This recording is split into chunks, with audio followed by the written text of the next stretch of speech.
suis Olivier Marc. Alors, je ne suis pas directeur, je suis co-gérant de la société Virtualis. Donc, Virtualis est une société qui existe depuis 1997. Donc, nous sommes une société d'ingénierie logicielle et en particulier, nous produisons des contenus en réalité virtuelle et en particulier pour la formation.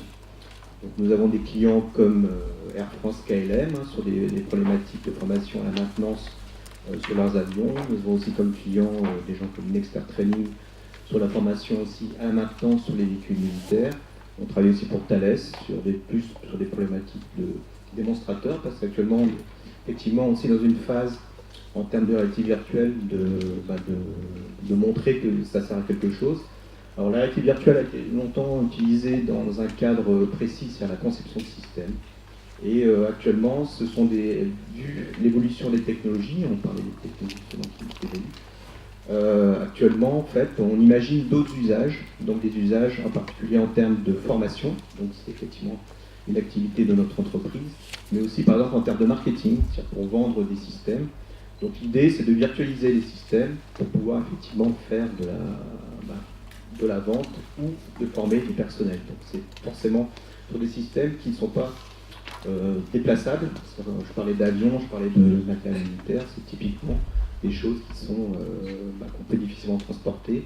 Et ce qui est intéressant, justement, la virtualisation est intéressante pour pouvoir manipuler tous ces dispositifs qui sont lourds, coûteux, à un moindre coût et de façon beaucoup plus optimale. Merci. Bonjour à tous, donc Tanguy Lapec, cofondateur de la société Cosling. Alors Cosling, c'est une jeune société qui a 3 ans. Donc on est spécialisé dans les algorithmes d'optimisation. Donc concrètement, on fait des logiciels pour optimiser les processus. Alors quand je parle de processus, j'ai en tête les tournées de véhicules par exemple, l'optimisation de la palettisation, du picking, le calcul de planning de personnel, ce genre de choses. Donc la caractéristique commune à tous ces problèmes, c'est qu'ils sont assez complexes à gérer, soit parce qu'il y a une difficulté, des contraintes, une complexité, un environnement très riche à prendre en compte, soit parce qu'il y a énormément de données à prendre en compte. Donc nous, on développe des algorithmes qu'on package ensuite dans des solutions logicielles, donc par exemple des web services, ce genre de choses, qui permettent à des décideurs d'avoir des solutions rapidement pour leurs besoins quotidiens. Donc par exemple, en ce moment, on est en train de développer une solution d'optimisation du picking. Donc l'idée, c'est on a des prélèvements à disposer sur une palette. C'est comment les agencer pour avoir une palette qui soit stable tout au long du montage, tout en respectant les contraintes de palettisation, donc capacité éventuellement de gerber en couche, la stabilité, la résistance au poids, ce genre de choses. Donc l'idée, c'est d'avoir une palette stable, dense, avec un maximum de colis pour gagner en transport, par exemple. Ça, c'est un exemple de produit qu'on développe, et il y en a d'autres. C'est-à-dire qu'on a l'habitude de travailler sur du service, sur mesure. Donc on a travaillé pour pas mal de grands groupes, la plupart du temps. Rexel, General Electric, l'Agence spatiale européenne, ce genre de thématiques. Donc voilà. Merci. Bonjour à tous, Benoît Klein, je suis le responsable du terminal à conteneurs et marchandises diverses du port de Nantes-Saint-Nazaire. Ce terminal se situe à Montoire de Bretagne, à proximité de Saint-Nazaire. Nous avons une activité très importante en conteneurs, ça représente encore aujourd'hui 70% de nos activités. Et dans ce cadre-là, nous avons développé et lancé un plan de numérisation pour accroître la fluidité à l'entrée et à la sortie du terminal, offrir des solutions de mobilité pour les entreprises qui sont en interface directe avec le terminal, les transporteurs routiers, les commissionnaires de transport, les chargeurs bien entendu. Et nous développons également depuis moins d'1 an des activités de logistique industrielle en lien direct avec notamment l'usine General Electric de Montoire qui assemble des éoliennes offshore. Donc, nous recevons quasiment l'intégralité des pièces détachées de ces éoliennes qui viennent de Chine, d'Inde, du Brésil, du Canada. Nous les stockons, nous les préparons et nous faisons du pré-montage et nous livrons directement ces pièces détachées en 3/8 sur les chaînes d'assemblage de General Electric. Alors, bien entendu, on développe également pour ces activités des solutions numériques qui permettent au client final de tracer les opérations qui ont été réalisées sur ces pièces et de toujours pouvoir géolocaliser ces pièces avant de les intégrer sur le processus de fabrication. Merci. Bonjour, donc Fabien Le Saoud, je suis responsable de produits chez Tronico. Donc Tronico, c'est un acteur, je veux dire, un peu historique de la région nantaise en ce qui concerne l'électronique. Donc nous sommes concepteurs, fabricants et maintenant en condition opérationnelle des systèmes électroniques à forte valeur ajoutée. Donc très concrètement, chez nous, pas de PlayStation ou d'iPhone. On est plutôt spécialisé dans les systèmes plutôt critiques, moteurs d'avion et consorts, enfin l'électronique qui va autour de ce genre de système. Donc un rôle plutôt de sous-traitant, très concrètement. La crise étant passée par là, la stratégie d'entreprise ayant évolué, on a décidé il y a quelques années de se lancer dans une démarche de développement de briques technologiques propres. Donc aujourd'hui ces briques existent, elles sont assez vastes. On pourrait vous parler de conversion d'énergie sur véhicules hydrogène, comme vous parlez aujourd'hui, ce que je vais essayer de faire, de géolocalisation indoor. Donc c'est l'activité dont j'ai la charge aujourd'hui. Donc l'objectif de Tronico au travers de sa marque Temware, donc de géolocalisation indoor, est de proposer aux industries, aux acteurs ayant besoin d'un positionnement d'objets, de personnes précis en intérieur. Donc sous-entendu, permettre à un industriel par exemple comme Airbus, comme STX, de géolocaliser une pièce particulière avec une précision pouvant aller jusqu'à 10 cm en intérieur, en dehors de toute portée GPS ou autre. Voilà, donc on pourra en discuter plus longuement si besoin. Merci. Merci. Alors effectivement, on va rentrer un petit peu plus dans le détail de vos activités respectives. J'ai envie de dire ce qui vous caractérise peut-être le plus, tous les quatre, c'est que vous arrivez sur le marché avec des technologies un petit peu de rupture et innovantes. Alors pour faire le lien avec ce que disait tout à l'heure Claire Gozante, est-ce que finalement la principale difficulté lorsqu'on arrive sur le marché avec des nouvelles technologies, ce n'est pas justement la résistance au changement, le fait de convaincre le marché que votre technologie, elle est utile et elle va leur rendre des services. Qui souhaiterait répondre?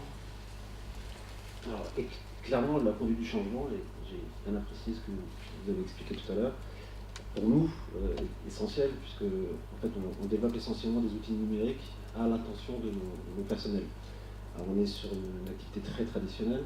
En fait, on charge, on décharge des navires, on gère des stocks de conteneurs, de pièces détachées sur une zone extérieure ou intérieure. On a du personnel docker, des logisticiens, pas du tout habitués, il y a encore très peu de temps, à utiliser des outils numériques.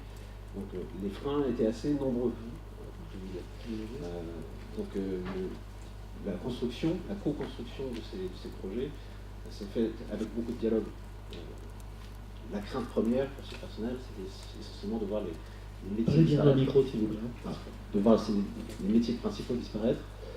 Alors, effectivement, certains métiers vont évoluer, et certaines tâches vont évoluer, et le contrat par morale qu'on a avec notre personnel, c'est de pouvoir justement les pousser vers des tâches à plus forte valeur ajoutée. Et à partir du moment où ils ont intégré cette notion-là, et qu'on a pu le prouver dans les faits, les projets ont bien avancé et s'accélèrent aujourd'hui.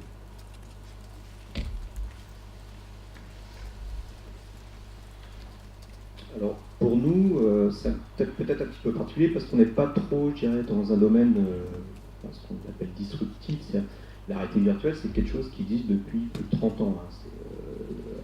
C'est l'usage qu'on en fait aussi. Alors, justement, l'usage, en fait, est venu, c'est-à-dire que disons, l'intérêt de l'industrie est venu, c'est parce que les dispositifs, en fait, sont devenus tout à fait abordables en termes de coût.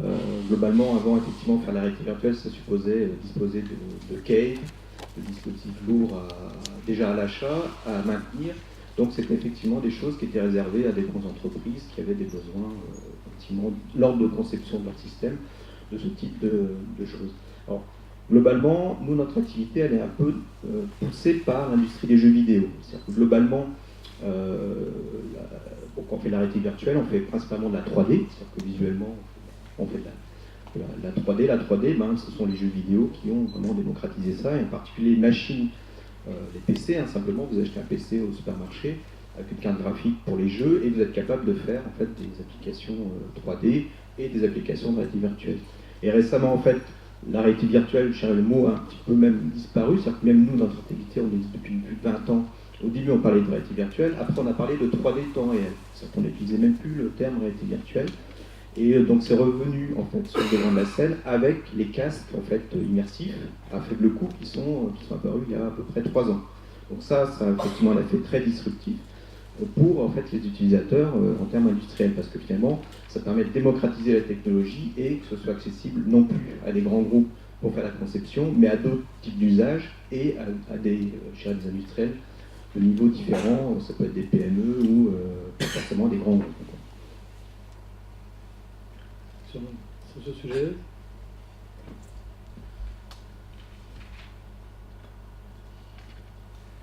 Alors effectivement, c'est un sujet auquel on s'est récemment intéressé, pour être totalement transparent. À la base, la technologie de géolocalisation que nous développons, elle est plutôt destinée à l'usine du futur, et les premiers cas d'usage qui avaient été vraiment édités étaient plutôt en lien avec de la localisation de matériel. Le besoin qui a fait naître ce projet au départ était un besoin très basique. Dans le cœur d'un réacteur en maintenance, on voulait savoir où étaient précisément les instruments, les appareils liés à la safety des personnes qui intervenaient dans le réacteur. Donc c'était plutôt géolocaliser de l'objet. Un objet, c'est encore jamais plein d'être localisé. Pour ce qui est d'un humain, d'un opérateur, peu importe l'activité, c'est vrai que la problématique s'est posée. Et notre objectif au niveau de Témoire est d'axer le sujet plutôt sur le côté sécurité et safety de la personne, donc typiquement des problématiques en lien avec la protection du travailleur isolé, en lien avec la possibilité par exemple d'avertir un opérateur qu'il rentre dans une zone dangereuse pour lui parce qu'il n'a pas été mis au courant qu'il y a des conducteurs nus sous tension à tel endroit ou autre. Donc c'est une forme de verrou numérique, mais effectivement, à chaque fois qu'on discute avec un industriel et que cet industriel-là a la volonté de savoir où sont ses opérateurs et ce qu'ils font, on a systématiquement cette discussion avec lui sur le côté attention, prise en compte de certains aspects réglementaires, attention, prise en compte de l'acceptation au niveau du facteur humain, enfin c'est quelque chose de très important. Mais c'est vrai qu'on n'a pas énormément de recul sur le sujet encore aujourd'hui, notre technologie étant très récente. Oui, ça rejoint ce que disait Claire tout à l'heure concernant la confiance aussi, hein, établir vraiment un climat de confiance. Et ce qui me frappe à travers vos témoignages, c'est qu'on parle de techno, mais on parle aussi d'humain. C'est-à-dire que sans la pédagogie, sans l'explication, sans le lien qu'on va pouvoir créer entre la techno et puis l'utilisateur, finalement, on n'avance pas, quoi. Très concrètement, quand on parle de géolocalisation, si on était dans exemple applicatif, vous avez des équipes, ces équipes-là se déplacent, sont amenées à se déplacer à pied, par exemple, dans votre usine, et vous voulez leur éviter de faire 3 km de trop par jour, vous voulez optimiser leur déplacement. L'idée est louable au départ, sauf que pour ce faire, vous avez besoin de savoir quel chemin est emprunté, combien de temps ils mettent, etc. Et donc très concrètement, vous pistez vos employés. Ça peut être très mal perçu, et on comprend pourquoi. Donc très concrètement, dans ce genre de cas, la clé, en tout cas en ce qui nous concerne, passe par une notion de communication, de démonstration et de mise en place douce. On n'a pas encore beaucoup de cas d'usage, comme je vous l'ai dit, sur le sujet, mais on imagine difficilement la technologie se faire accepter sans ce genre de cas. Et je rappelle que si notre objectif est d'améliorer les flux, il faut impérativement que la technologie soit acceptée, sans quoi elle ne sera pas portée. Si elle n'est pas portée, les tags ne bougent pas, vous ne verrez aucun mouvement. Donc c'est sine qua non. Si vous voulez que ça marche, il faut qu'elle soit acceptée parce qu'il faut qu'elle soit utilisée. Sans ça, elle n'apportera rien. Moi, ça me fait penser à notre solution pour l'optimisation du picking. Et pour dire qu'on prend en compte, on va dire, l'humain et l'acceptation de la solution, c'est l'objectif de l'entreprise en termes de productivité, c'est d'avoir des palettes denses et stables, avec un maximum de colis. Mais d'un autre côté, ce qu'il faut avoir en tête, c'est qu'aujourd'hui, les préparateurs travaillent par exemple avec un système vocal, où du coup, ils ont perdu la visibilité sur la palette complète, et ils travaillent au coup par coup, colis par colis. Et donc au fur et à mesure qu'ils constituent leur palette, ils vont se rendre compte que, en fait, là j'ai un gros colis, donc je vais devoir me le mettre plutôt par ici, et donc je vais déplacer les colis que j'ai déjà mis sur ma palette, pour ensuite dégager de la place pour ce colis. Et donc, en fait, le préparateur va déplacer peut-être 2 à 3 fois plus de colis au fil de sa journée, parce qu'il va faire des réarrangements de palettes en cours de picking pour créer de l'espace sur les colis, parce qu'il n'avait pas la visibilité sur ces colis-là. Donc nous, l'idée, en fait, c'est de prendre en compte l'ensemble de la palette dès le début, pour éviter ces réarrangements, pour créer de l'espace dès le début, alors que le préparateur est au premier colis. Nous, on sait que 4 colis plus tard, il y aura besoin d'avoir de l'espace ici pour un gros colis lourd qu'on va mettre en bas. Et donc comme ça, on diminue les réarrangements, et c'est quelque chose qui, normalement, est censé créer de la confiance, et le préparateur est censé apprécier la solution qu'on lui propose, qu'on lui présente sous la forme d'une interface avec une tablette, donc un outil avec lequel il est familier, et on espère du coup que ce sera une solution qui sera bien acceptée. Ce qui doit être difficile, c'est le début, quoi, c'est le démarrage. Après, quand on a des clients voilà, qui utilisent la technologie et puis que ça fonctionne, c'est plus facile. Après, on démontre plus facilement que la techno, elle peut effectivement apporter un mieux pour l'entreprise, que ce soit au niveau de la sécurité, au niveau du retour sur investissement. Vous, Monsieur Kerr, vous avez mis en place un système particulièrement innovant. Vous l'avez juste évoqué tout à l'heure. Est-ce que vous pouvez nous en parler un petit peu plus pour le suivi et notre traçabilité en fait des flux à l'intérieur des ports? Vous parlez de notre application EasyGate. Oui, EasyGate. En fait, on a fait le constat il y a à peine 2 ans maintenant qu'on avait énormément de camions, entre 700 et 800 par jour, qui pénètrent ce terminal et qui venaient sans vraiment nous avertir, d'une, et puis sans s'assurer au préalable qu'ils étaient bien attendus. Donc ça crée beaucoup de tensions entre ce personnel entrant et nos opérateurs à l'entrée du terminal. Et donc on s'est demandé comment on pouvait tout simplement résoudre ce problème qui devenait vraiment préoccupant vu les volumes augmentants. Et on a passé beaucoup de temps avec les transporteurs, avec les parties prenantes, et on s'est rendu compte que notre système, on a un ERP qui s'appelle un Terminal Operating System qui gère le stock et la gestion de nos conteneurs à l'intérieur du terminal, était une vraie boîte noire et qu'on partageait aucune information avec l'extérieur. C'est une tendance assez fâcheuse sur les terminaux portuaires en France et en Europe. On s'est dit, mais pourquoi ne pas ouvrir une partie de ces informations pour que les entreprises en interface avec le terminal aient un maximum d'informations et que ça crée la fluidité. Et alors ça paraît tout bête, mais c'était pas fait. Et en fait, on a rajouté une couche HTML qui a été développée par une entreprise de Nantaise qui s'appelle EasyGate, qui depuis a beaucoup évolué et qui au démarrage en fait a permis de donner cette information en temps réel, en instantané, avec des alertes personnalisables pour tous les transporteurs, logisticiens qui souhaitaient venir sur le terminal. Et en fait, ils se sont appropriés l'outil. C'est-à-dire que c'est allé au-delà de nos espérances. Ils se sont appropriés l'outil et ils ont changé leur mode organisationnel, ils ont changé leur façon de travailler. Et maintenant, il n'y a pas un matin qui commence sans qu'ils passent du temps sur EasyGate pour pouvoir planifier leur venue sur le terminal. On a réglé 80% des congestions qu'on avait à l'intérieur, à l'arrivée sur le terminal. Et bien entendu, on a réglé beaucoup des problèmes et des tensions entre notre personnel et puis les personnes extérieures. Et la prochaine étape, c'est d'automatiser complètement l'entrée des camions donc avec des caméras OCR qui vont reconnaître et lire les plaques des véhicules et les numéros de conteneurs pour éviter définitivement que les chauffeurs descendent du camion pour aller obtenir une autorisation et une mission auprès de nos opérateurs. Donc, tout sera automatisé, les chauffeurs descendront plus du camion, ils seront sécurisés, parce que chaque personne qui descend sur le terminal génère potentiellement un risque. Et on aura donc des opérateurs qui ne seront plus obligés de sortir sur le terminal l'hiver, de nuit, sous la pluie. Donc on gagne aussi en confort et tous ces aspects-là ont forcément eu un impact plutôt positif pour notre personnel. Claire, on voit bien finalement à travers ces exemples que c'est en partant du besoin de l'utilisateur que finalement la technologie s'impose. C'est-à-dire que la technologie pour la technologie, effectivement vous citiez tout à l'heure l'exemple des ERP, si on plaque la technologie dans une entreprise sans qu'elle soit nécessairement plébiscitée par les utilisateurs, ça risque de ne pas marcher. Par contre, si le besoin émane de l'utilisateur ou du marché, là, les chances de succès sont beaucoup plus importantes. Merci.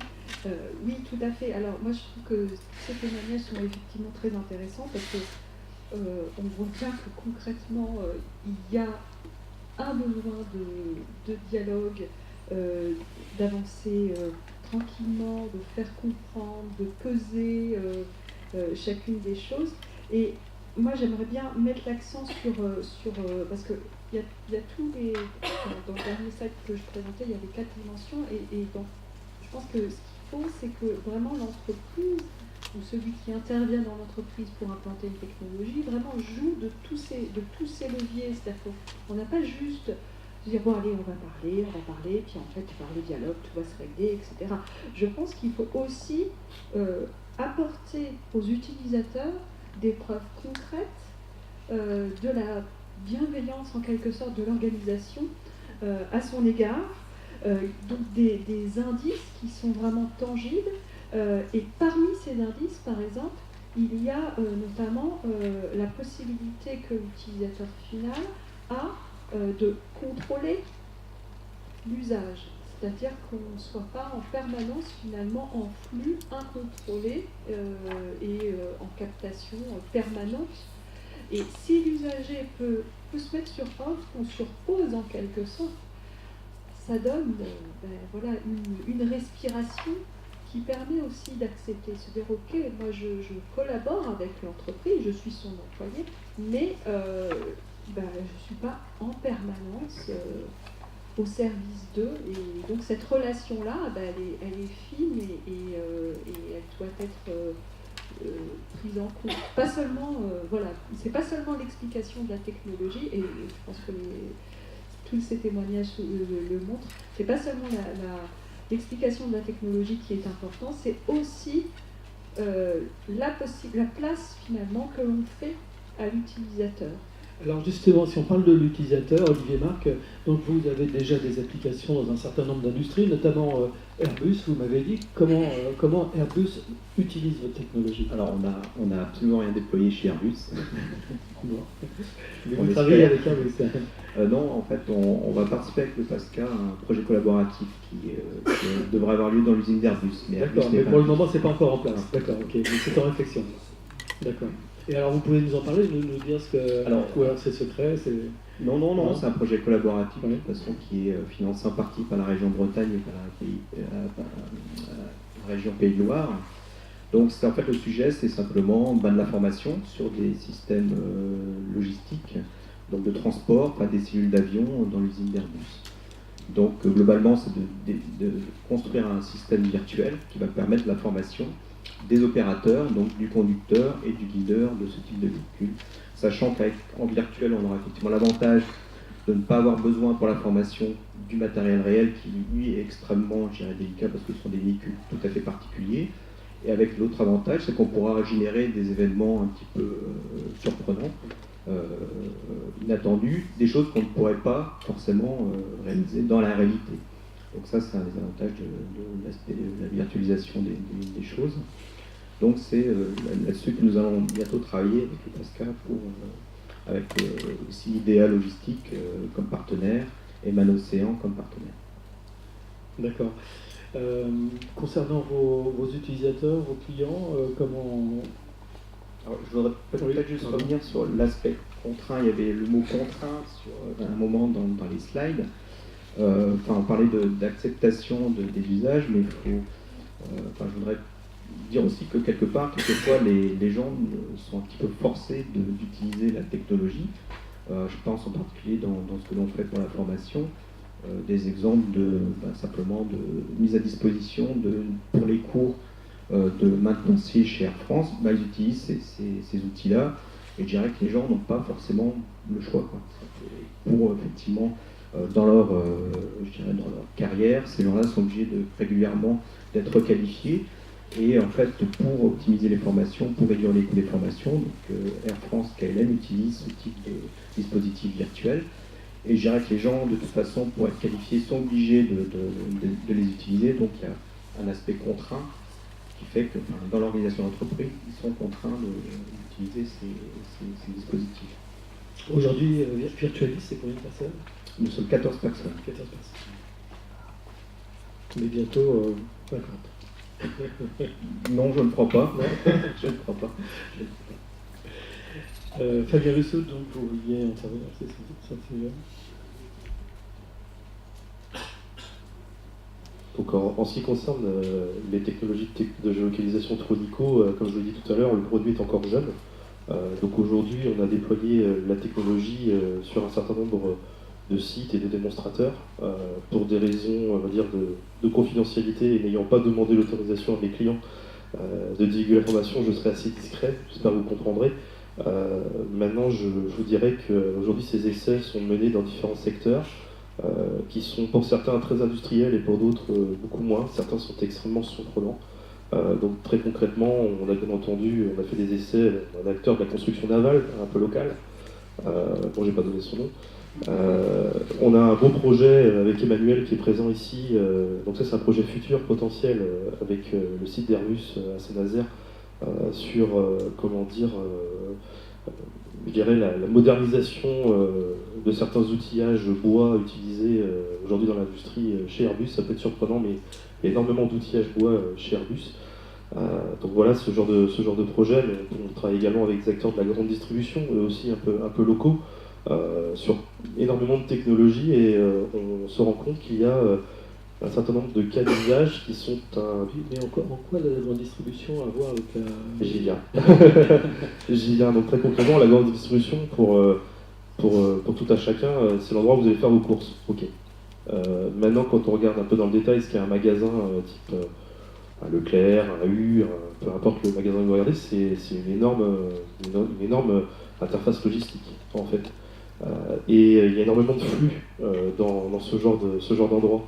Donc très concrètement, avec ces acteurs de la grande distribution, on discute sur la manière d'optimiser certains flux, notamment on pourrait parler de préparation de courses, quand vous faites des courses sur Internet.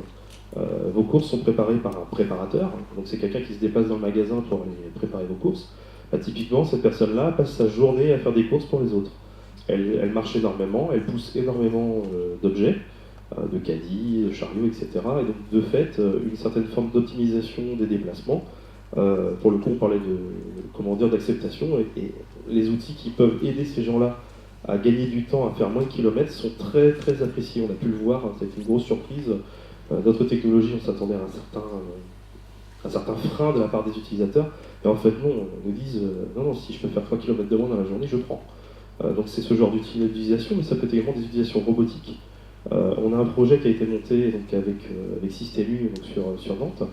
L'objectif est de faire un chariot logistique. Ce chariot-là est un chariot suiveur qui suit un opérateur qui prépare les courses, donc on parle des drives. Très concrètement, vous allez me dire, oui, mais la géolocalisation là-dedans, effectivement, on ne géolocalise pas le chariot. C'est un AGV, quoi, en fait. C'est pas tout à fait un AGV, parce que dans la notion d'AGV, vous avez la notion d'automatique. Et là, justement, il n'est pas automatique. C'est un chariot qui suit quelqu'un. Il ne fait que suivre. Là où intervient la géolocalisation, Comment il le suit? avec de la géolocalisation. Au lieu de géolocaliser le robot dans le magasin, on vient géolocaliser la personne par rapport au robot. Et on lui dit, va par là. Donc typiquement, si vous voulez, c'est des applications qui sont... au tout début, quand on nous a dit, mais non, c'est pas pour nous... mais est-ce que vous arrivez à faire un système plus petit? Plus petit dans une pièce? Non, plus petit, 1 mètre maximum de distance. On a réfléchi, on a réussi. Donc aujourd'hui, il y a un prototype qui est en cours d'essai de déploiement dans les magasins. On va voir ce que ça donne dans la suite, mais c'est un exemple parmi tant d'autres d'applications. On utilise des technologies communicantes pour faire du positionnement. On le fait juste dans un cadre différent. Et où, pour le coup, on a eu de très belles surprises sur l'acceptation de la technologie par les utilisateurs. Bien. Tronico, combien de personnes? Tronico, aujourd'hui, c'est un peu plus de 700 personnes. Donc on est une ETI basée principalement en région nantaise pour le site français. On a également un site du côté de Grenoble avec une petite quinzaine d'ingénieurs. Et enfin, on a une usine de production dans la zone franche de Tanger au Maroc. Merci. Cosling, donc les clients, c'est qui?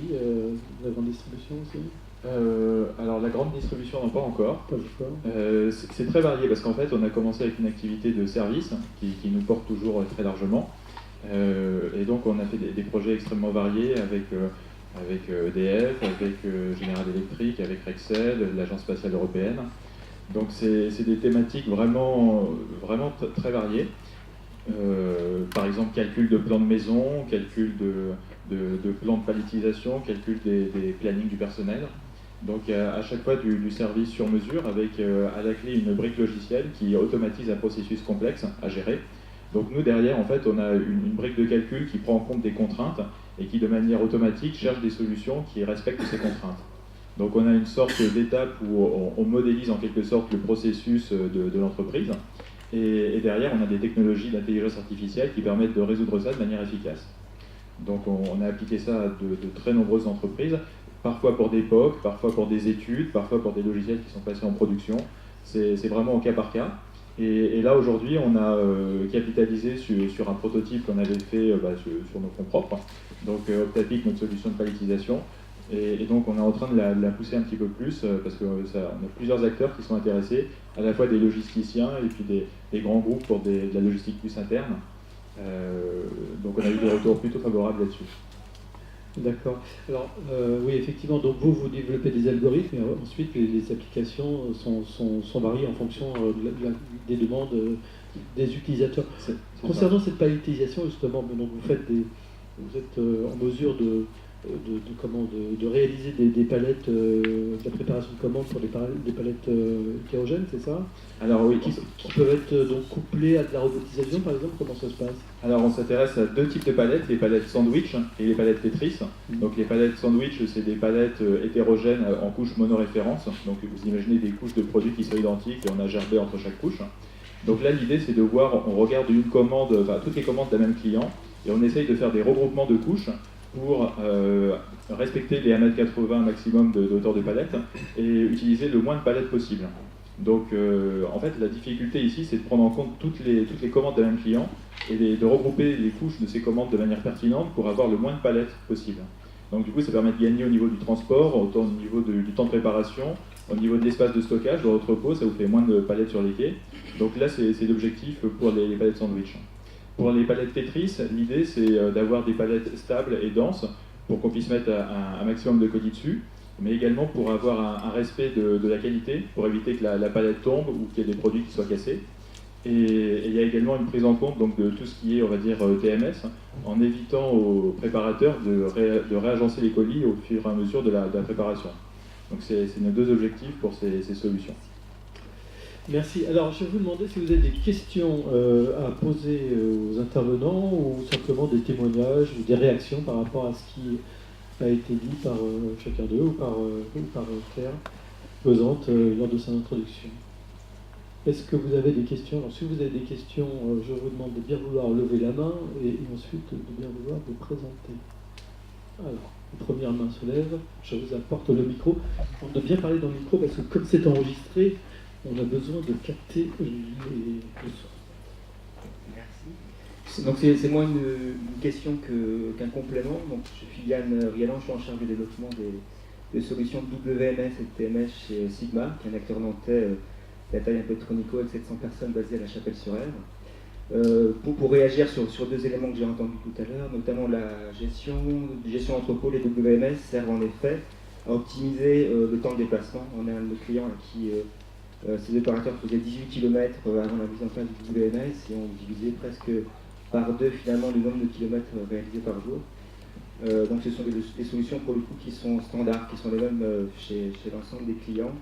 Et pour réagir également sur le témoignage de monsieur sur la gestion des quais, il y a des solutions logicielles standards de gestion TMS et de gestion des quais qui permettent de prendre des rendez-vous. Donc s'il y a des réflexions dans la salle sur ces sujets-là, n'hésitez pas à venir me rencontrer. Nous allons refermer cette page de publicité. D'autres questions ou témoignages, propositions de service? Une réaction par rapport à ce qui vient d'être dit?